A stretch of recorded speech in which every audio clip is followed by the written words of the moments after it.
Alright, so I'm here today to talk a bit about the mapping buttons that we have on the MotoGP bike. So turn it on so you can see. So what we have here is a power button. When we push this, it's changing which power we have, which mapping you see. A is more power, B and C is reducing. Here we have launch control for the start. So when we start, we go to neutral.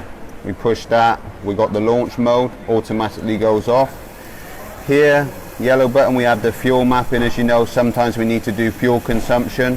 And yeah, same thing again, A, B, C. We try not to use C because that's like really saving fuel. Pit limit, again, we have there when we come into the pit lane, bop, bop, bop, bop, bop, bop, bop, bop, as you'll probably hear it.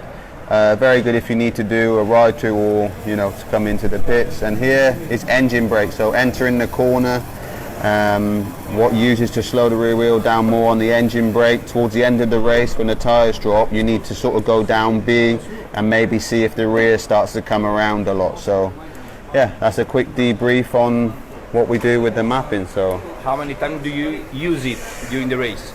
Depends. Some races could be a lot more, especially the power mapping. And engine brake, like here, with a lot of long corners downhill, you start to have more the rear coming around, so then you need to start to reduce on the engine brake.